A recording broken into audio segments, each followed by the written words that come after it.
About how early on you think but would you say you jumped off the porch? Shit. I don't know when I would consider jumping off the porch. Like, jumping off the porch, I probably jumped off the porch like 12 years old. 12 years old, I probably jumped off the porch. 12 years old is around the same time you will catch your first case. Probably a year after that. And Like, really jumped off the porch at 12, you know what I'm saying? Around with Brandon and shit, like, I don't really consider that jumping off the porch until you do your own shit. And that's what I said. That's what probably like you said. Yeah, that's why I said, you started get your found your type of stand your ground as a man type shit. What would you say was it that made you want to jump out there? I mean, nothing made me want to jump out there. That shit just happened, you know? And it ain't nothing that just made me like wake up like, oh yeah, I want to go. I want to get in this shit for real. I want to be a gangbanger. I ain't just wake up, you know, and just want to be a gangster. I ain't, you know, I be chilling. But shit. More so you're just a product of your environment. Yeah, for sure. Yeah. It just happened. I don't know how to explain it. You know?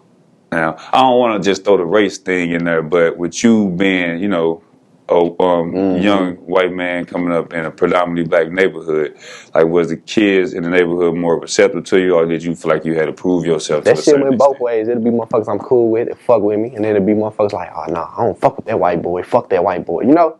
We end up scrapping on, bro. We end up thumping over that shit. That's just how that shit go. Yeah.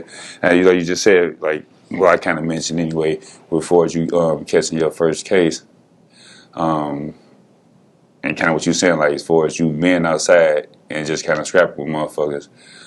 See, you spoke about it in the interview, where you spoke about, I guess, somebody that you kind of had a problem with, mama, kind of throwing you under the bus. Yeah. Because, like, when he was asking me the questions, motherfuckers was kind of confused. Because it was like flip-flopping. He was like, wait a minute, so this? Nah. Yeah, I understood what you said, though. I know if motherfucker was listening, they understood it. Like, you know, nah, this what happened.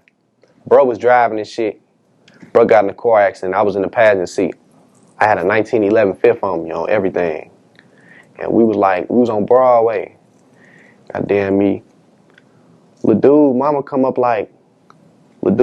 come up like, you should have died in that car accident. Ooh, you be threatening my son with guns and shit, you know? Ooh, this and that. Mind you, her son had passed away in a car accident, you know? Yeah. And we was staticking at the time and shit, you know? We was kids, though. Like, that shit ain't about nothing now, you know? But lil' bro had passed away in a car accident. And that's why she was mad. I understand, you know? I was probably being disrespectful towards her son. You know I was young and shit. But me and her son had static. Like, we had real static. So, shit, that's how I go. If I would have died in a car accident, whether it's car accident, gun, or whatever it be, little bro would have been dissing me. Shit, that's just how that shit go. But, yeah, I understand where she was coming from. But, shit, she had showed the police, like, pictures of me with guns and shit. And was like, he probably got a gun on him. It looked like he got a gun on him. They lifted my shirt up. With a fat-ass fifth, they took that motherfucker off me on everything. Put me in the police car. Yeah. Now I know you say, you know, the influence of the music, will kind of, and just not even say the music, but your environment. You know, is it really that bad in the city, like to where it's kids out here, you know? I guess at such a young age, like, and I say that to say because, granted, you know, stuff happens. You know, people got their own choices in life. But I say it's just time you 13, but 12 years old. When I was coming up, it was still motherfuckers in class that wasn't on shit. Or they'd look at me like, yeah, I don't want to be around him, you know? Motherfuckers still smart enough, you know? Like, oh, he smoke weed and shit like that, like, you know? But nowadays, it's shit different. Like, all the kids want to be part of that shit, you know what I mean? How that shit go. But I'm saying, even with you for yourself, like, how was you, worried, like, how was you able to get away with such things like this? That's what I'm saying. What you mean get away with such things? How, you ain't your mom or your dad, anybody, was anybody? Oh yeah, motherfucker used to get on my ass for sure. Like, yeah, that shit motherfucker wasn't leaning on me. I'd get my ass whooped. Motherfucker try to ground me, you know? You know how that shit go, but shit, being a badass kid, you know, and having an influence, motherfucker don't care about that shit. That shit only lasts so long, you know?